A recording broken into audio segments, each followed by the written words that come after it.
കർത്താവിൻ്റെ അതിപരിശുദ്ധ നാമം ഈ പ്രഭാതത്തിലും മഹത്വപ്പെടുമാറാകട്ടെ. എല്ലാ സഹോദരങ്ങൾക്കും യേശുക്രിസ്തുവിൻ്റെ മഹത്വമുള്ള നാമത്തിൽ സ്നേഹവന്ദനത്തെ അറിയിക്കുന്നു.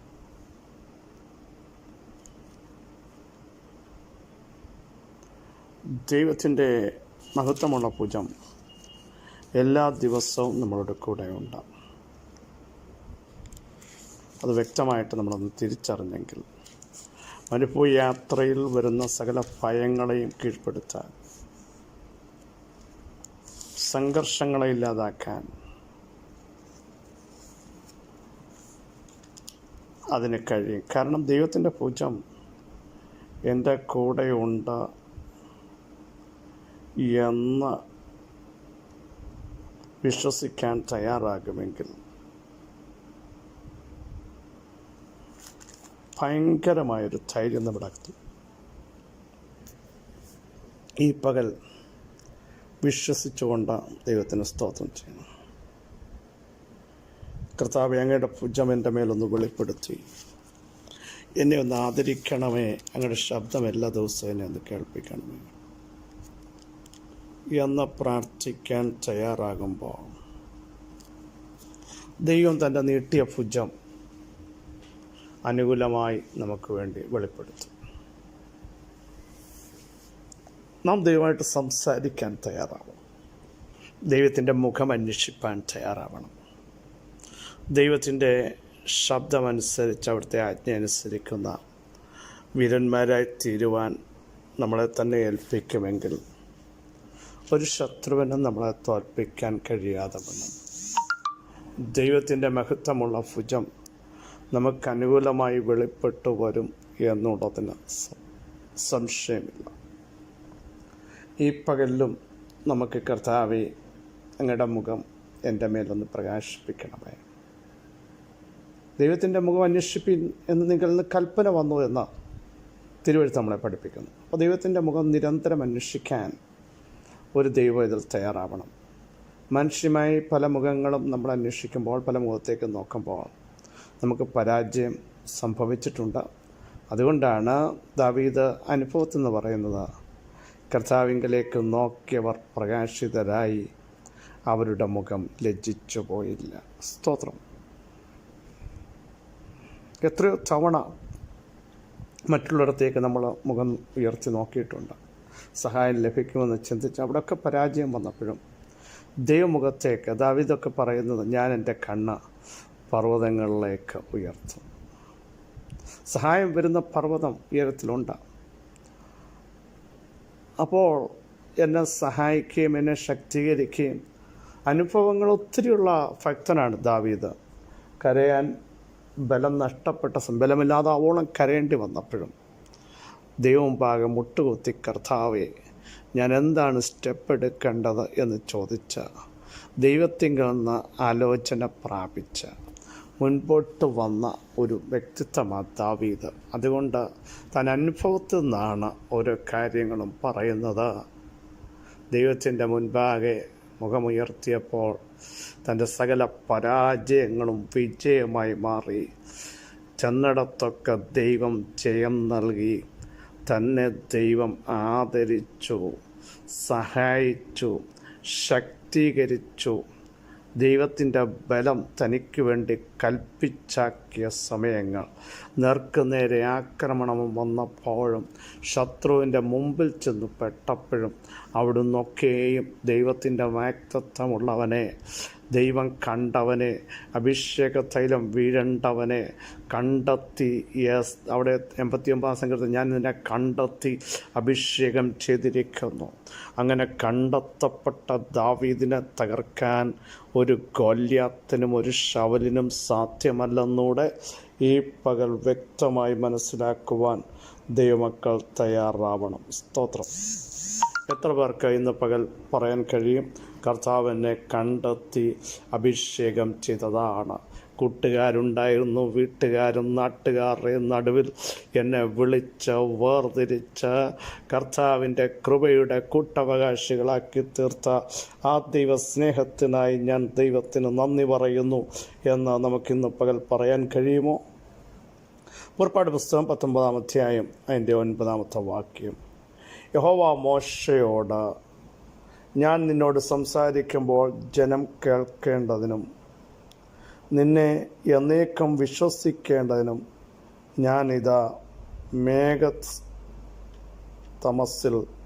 നിന്റെ അടുക്കൽ വരുന്നു എന്ന് അരുളി ചെയ്തു. നോക്കൂ, മോശയെ തിരഞ്ഞെടുത്തത് ദൈവമാണ്. ലക്ഷക്കണക്കിന് ആൾക്കാർക്ക് നായകനാക്കിയത് ദൈവമാണ്. പക്ഷേ ഇതിൻ്റെ ഇടയിലും ആരെങ്കിലും പിറുപിറുത്തിട്ടുണ്ടെങ്കിൽ, ആരെങ്കിലും സംശയിച്ചിട്ടുണ്ടെങ്കിൽ, അവിശ്വസിച്ചിട്ടുണ്ടെങ്കിൽ, തള്ളിപ്പറഞ്ഞിട്ടുണ്ടെങ്കിൽ, അകത്തളങ്ങളിൽ നിരൂപിച്ചിട്ടുണ്ടെങ്കിൽ ദൈവം പറയുക, മോശേ, ഞാനത് കാണുകയാണ്, ഞാനത് അറിയുകയാണ്. ഞാൻ നിന്നോട് വ്യക്തമായി സംസാരിക്കുന്നത് ജനം കാണുമ്പോൾ നിന്നെ തിരഞ്ഞെടുത്തതും നിന്നെ നായകനാക്കിയതും ഞാനാണ്, അല്ലെങ്കിൽ യഹോവയായ ദൈവമാണെന്ന് അവർ വിശ്വസിക്കാൻ പോകുക. പ്രിയ സഹോദരങ്ങളെ, നിൻ്റെ പ്രാർത്ഥനയും നിൻ്റെ ആരാധനയും നിൻ്റെ തിരഞ്ഞെടുപ്പിനെയും നിൻ്റെ വിശുദ്ധ ജീവിതത്തെയും നിനക്ക് ദൈവം നൽകിയ അഭിഷേകത്തെയും ചോദ്യം ചെയ്യുന്നത് പുറത്തു നിന്നുള്ള വ്യക്തികളായിരിക്കില്ല, അകത്തു നിന്നുള്ളവരായിരിക്കാം. നീ അറിയാതെ പിറുപിറുക്കുന്ന, നിന്നെ കാണാതെ സംസാരിക്കുന്ന, അകത്തളങ്ങളിൽ കാര്യങ്ങൾ പറഞ്ഞ് ഉറപ്പിക്കുന്ന പലരും ഉണ്ടാകുമ്പോൾ ഇവിടെ മോശയുടെ ദൈവം പറയുകയാണ്, ഞാൻ നിന്നോട് സംസാരിക്കാൻ പോകുകയാണ്, ഞാൻ നിന്നോട് ഇടപെടാൻ പോകുകയാണ്, എൻ്റെ കൃപ നിൻ്റെ മേൽ വെളിപ്പെടുത്താൻ പോകുകയാണ്, എൻ്റെ തേജസ്സിൻ്റെ ശക്തി വെളിപ്പെടാൻ പോകുകയാണ്. ഒരു സ്നേഹിതനോട് അഭിമുഖമായി സംസാരിക്കുന്നത് പോലെ ഞാൻ നിന്നോട് കാര്യങ്ങൾ വ്യക്തമായി സംസാരിക്കുന്നു. അത് രഹസ്യമായിട്ടല്ല, ജനം അത് കാണാൻ പോകുന്നു, ജനം അത് കേൾക്കാൻ പോകുന്നു, ജനം അത് മനസ്സിലാക്കാൻ പോകുന്നു. പ്രിയ സഹോദരങ്ങളെ, ഇന്ന് പകലിലും ദൈവാത്മാവിന് വിളിച്ചു പറയാനുള്ളത്, കർത്താവിൻ്റെ വിളി കേട്ട, വാഗ്ദത്തം കേട്ട് ഇറങ്ങിത്തിരിച്ച തൻ്റെ ജനത്തെ അപമാനത്തിലൂടെയും നിൻ്റെ വ്യക്തിത്വത്തെ ഇല്ലാതാക്കാൻ, നിൻ്റെ പ്രാർത്ഥനയെ, അഭിഷേകത്തെ, നിൻ്റെ പ്രവചന ദൂതുകളെ ചോദ്യം ചെയ്യുന്ന സമൂഹമകത്തുണ്ട്. പക്ഷെ ദൈവം പറയുന്നു, മോശേ, അത് തെളിയിക്കേണ്ടത് നിൻ്റെ ഉത്തരവാദിത്തമല്ല, അത് എൻ്റെ ഉത്തരവാദിത്തമാണ്, ഞാനത് തെളിയിച്ചോളാം. Praise the lord. ദൈവം ഡയറക്റ്റ് പറയുക, അവർ നിന്നെ വിശ്വസിക്കേണ്ടതിന്. കാരണം നിന്നെ അവിശ്വസിക്കുന്ന, നീ പ്രാർത്ഥിച്ചിട്ട് ഒരു പ്രാർത്ഥനക്കാരനെന്നും പ്രാർത്ഥനക്കാരിയെന്നും പറഞ്ഞ് നിൻ്റെ പ്രാർത്ഥനയെപ്പോലും മുടക്കാൻ നോക്കിയവരൊക്കെ നിന്നെ വീക്ഷിച്ചുകൊണ്ട് ദൈവം പറയുന്നു, ഈ പകൽ ഏറ്റെടുക്കൂ, നീ ആരാന്ന് ദൈവം നിൻ്റെ ചർച്ചക്കാരുടെ ഇടയിൽ, നിൻ്റെ കുടുംബക്കാരുടെ ഇടയിൽ, ദേശത്ത് വെളിപ്പെടുത്താൻ പോകുന്നു. നിന്നോട് സംസാരിക്കുന്ന ഒരു ദൈവം, നിന്നോട് അറിയിക്കുന്ന ഒരു ദൈവം, നാളുകൾ വരേണ്ടത് നിന്നെ കാണിക്കുമ്പോൾ, നീ അത് പറയുമ്പോൾ, അതുപോലെ സംഭവിപ്പിക്കുമ്പോൾ നിൻ്റെ കൂടെ ദൈവമുണ്ടെന്നും ദൈവത്തിൻ്റെ ആത്മാവാണ് നിന്നെ നയിക്കുന്നതെന്നും ദൈവം ഈ ദിവസങ്ങളിൽ തന്നെ വെളിപ്പെടുത്താൻ ആഗ്രഹിക്കുന്നു എന്ന് ഇന്ന് പകൽ ദൈവാത്മാവ് ദൂതറിയിക്കുന്നു. നിൻ്റെ തലമുറകളെ നോക്കി പലരും പറഞ്ഞിട്ടില്ലേ, പ്രാർത്ഥനയ്ക്ക് ഇറങ്ങിയതുകൊണ്ട്, വിശ്വാസത്തിനു വേണ്ടി ഇറങ്ങിയതുകൊണ്ട് അവർ തകർന്നു, നിൻ്റെ മക്കൾ രക്ഷപ്പെടുന്നതെന്ന് കാണട്ടെ എന്ന് പറയുമ്പോൾ ദൈവത്തിൻ്റെ വചനത്തിനും ആത്മാവിനും പറയാനുള്ളത്, നിന്നെ വിളിച്ച ദൈവമാണെങ്കിൽ നിൻ്റെ തലമുറകളെ ദൈവം മാനിക്കുന്നത് ദേശക്കാരും കുടുംബക്കാരും സഭക്കാരും ഒരുപോലെ കാണും. കാരണം ആരൊക്കെ പ്രാർത്ഥനയെ ചോദ്യം ചെയ്തിട്ടുണ്ടോ, ആരൊക്കെ നിൻ്റെ ഡിഗ്നിറ്റിക്കെതിരായിട്ട് വാദിച്ചിട്ടുണ്ടോ, അത് നീ മറുപടി പറയേണ്ട. ദൈവം ദൈവം ഈ ദിവസങ്ങളിൽ മറുപടിയുമായി എഴുന്നേറ്റ് വന്നിട്ടുണ്ട്.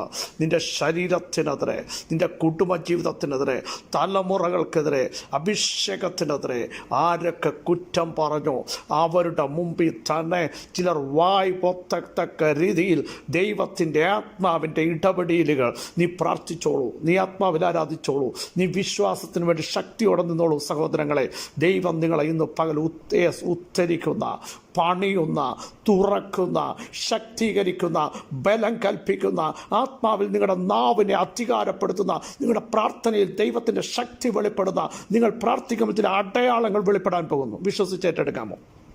യേശുവിൻ്റെ നാമത്തിൽ അത് സംഭവിക്കുന്ന ദിവസങ്ങളാണ്. വിശ്വസിക്കൂ. നിങ്ങൾ സംസാരിക്കുമ്പോൾ ദൈവത്തിൻ്റെ ദൂത് വെളിപ്പെടാൻ പോകുന്നു. നിങ്ങൾ പ്രാർത്ഥിക്കുമ്പോൾ ദൈവം ചില സിഗ്നലുകൾ വെളിപ്പെടുത്തും യേശുവിൻ നാമത്തിൽ. കാരണം നിങ്ങളുടെ പ്രാർത്ഥന, നിങ്ങളുടെ ആരാധന ഉയരത്തിലെ ദൈവത്തിൻ്റെ സാന്നിധ്യമുള്ളതാണെന്നും ദൈവാത്മാവാണ് നിങ്ങളെ നയിക്കുന്നതെന്നും ദൈവം തിരഞ്ഞെടുത്തവരെ കുറ്റം വിധിക്കുന്നവരാരെന്ന് ദൈവം ഈ ദിവസങ്ങളിൽ ചോദിക്കുന്നു. യേശുവിൻ്റെ നാമത്തിൽ ഇന്ന് പകൽ വിശ്വസിച്ചുകൊണ്ട് സ്തോത്രം ചെയ്യൂ. ചില രോഗികൾ സൗഖ്യമാകുക, ചില നിരാശയുടെ വാക്കുകൾ നിങ്ങളെ വല്ലാതെ മുറിവേൽപ്പിച്ചു, ചില വാക്കുകൾ കൊണ്ട് നിങ്ങളെ തകർക്കാൻ നോക്കിയെങ്കിൽ ആ മുറിവുകളെ സ്വർഗം ഈ പകൽ ഉണക്കുകയാണ്. ദൈവം നിങ്ങളെ തിരഞ്ഞെടുത്തെന്ന്, ദൈവത്തിൻ്റെ ആത്മാവ് നിങ്ങളുടെ കൂടെ ഉണ്ടെന്ന് പരിശുദ്ധാത്മാവ് വെളിപ്പെടുത്താൻ പോകുക. ഹൃദയം തകർന്നിരിക്കുന്ന ചിലരുണ്ട്. കർത്താവ് നിങ്ങളെ ടച്ച് ചെയ്യാൻ, നിങ്ങൾ പ്രാർത്ഥിച്ചോളൂ. നിങ്ങളുടെ തലമുറകൾ ദൈവം വിടുവിക്കും. തിരിച്ചു വരുത്തേണ്ട നിങ്ങളുടെ വിഷയത്തെ തിരിച്ചു വരുത്തും. ഒരുമിച്ച് നിർത്തേണ്ടവരെ ദൈവം ഒരുമിച്ച് നിർത്തും. ഒരു സൈന്യമാക്കി മാറ്റാൻ ദൈവത്തിന് ഒരു സെക്കൻഡ് മതി. യേശുവിൻ്റെ നാമത്തിൻ്റെ ശക്തി ഇന്നും പകൽ ഏറ്റെടുക്കൂ. ചില തകർച്ചകൾ മാറിപ്പോകുന്നു. ശരീരത്തെ ബലഹീനമാക്കി നിങ്ങളെ പ്രാർത്ഥിപ്പിക്കാൻ കഴിയാതെ വണ്ണം ആ പെയിൻ കൊണ്ടുവന്ന്, തളർച്ച കൊണ്ടുവന്ന്, ബാലൻസ് തെറ്റിക്കുന്ന ദൂട്ട വ്യാപാരങ്ങളുടെ മേൽ സ്വർഗം ഇന്ന് പകൽ ജയം കൽപ്പിക്കുന്നു. യേശുവിൻ്റെ നാമത്തിൻ്റെ ശക്തി നാഡികളിൽ, നരമ്പുകളിൽ ഇറങ്ങുകയാണ്. അത് തലമുറകളുടെ ഭാവികൾ ഇറങ്ങുകയാണ്. ചിലതിനെ ഡൈവേർട്ട് ചെയ്ത് കൊണ്ടുപോകാൻ നോക്കുന്ന ദൂട്ട വ്യാപാരങ്ങളുടെ മേൽ സ്വർഗം ഇന്ന് പകൽ ജയം കൽപ്പിക്കുന്നു. യേശുവിൻ നാമത്തിൽ മഹത്വത്തിൻ്റെ പ്രത്യാശയായ ഞങ്ങളുടെ ദൈവമേ, സ്വർഗസ്ഥ പിതാവേ, ജനം മോശയിൽ വിശ്വസിക്കേണ്ടതിന് ദൈവം ഡയറക്റ്റ് സംസാരിച്ചെങ്കിൽ ഞങ്ങളുടെ ചില വിഷയങ്ങൾ ദൈവം എഴുന്നേറ്റ് വന്ന് വീര്യം പ്രവർത്തിക്കുക മാത്രമല്ല, ദൈവം ഞങ്ങളോട് സംസാരിച്ചത് അവിടുന്ന് വ്യക്തമാക്കി ഞങ്ങളുടെ ചർച്ചക്കാരുടെ ഇടയിൽ, ദേശത്തിൻ്റെ നടുവിൽ അവിടുന്ന് വെളിപ്പെടുത്തുന്നതിനാൽ ഞങ്ങൾ നന്ദി പറയുന്നു. ഒരു വലിയ ബലം ഞങ്ങളുടെ മേൽ വ്യാപരിക്കുന്നു. ആത്മാവിൻ്റെ ശക്തി വ്യാപരിക്കുന്നു. ചിലരെ കർത്താവ് പ്രാർത്ഥനയുടെ ആത്മാവിൻ്റെ ശക്തിയാൽ അനോയിൻറ്റ് ചെയ്ത് ആത്മാവിൽ പോരാടി പ്രാർത്ഥിക്കാൻ ഒരു നിയോഗം കൊടുക്കുന്ന പകൽക്കാലമാക്കി അവിടുന്ന് തീർക്കുന്നതിനായി നിരാശകളെ ഞങ്ങൾ എറിഞ്ഞു കളയുന്നു. ആ പുതപ്പിന് ഞങ്ങൾ കുടഞ്ഞു കളഞ്ഞ് ആത്മാവിൻ്റെ പുതപ്പ് ഞങ്ങളുടെ മേൽ വരുന്നു. യേശുവിൻ്റെ നാമത്തിൽ സൗഖ്യവും സമാധാനവും അവിടുന്ന് വെളിപ്പെടുത്തിയിരിക്കാൻ സ്തോത്രം. സകല ബഹുമാനവും പുകഴ്ചകളും അവിടുത്തെ പദപീഠത്തിങ്കൽ മാത്രം അർപ്പിക്കുന്നു. യേശു ക്രിസ്തുവിൻ്റെ ധന്യമുള്ള നാമത്തിൽ കൃപയുണ്ടായി പ്രാർത്ഥന കേൾക്കണമേ. ആമേൻ. ക്രിസ്തുവിൽ വാത്സല്യ സഹോദരങ്ങളെ, ഈ ദൂതേറ്റെടുക്കൂ. ദൈവം നമ്മോട് കൂടെ, ദൈവത്തിൻ്റെ ആത്മാവ് നമ്മോട് കൂടെ ഇറങ്ങി വന്ന് നമ്മളാരാൻ തെളിയിക്കാൻ പോകുന്നു. വിശ്വസിക്കുന്നവർ സ്തോത്രം ചെയ്യൂ. കർത്താവ് വചനങ്ങൾ നിങ്ങളെ സഹായിക്കട്ടെ. ക്രിസ്തുവിൽ നിങ്ങളുടെ സഹോദരൻ പ്രസ്പിച്ചു മതി.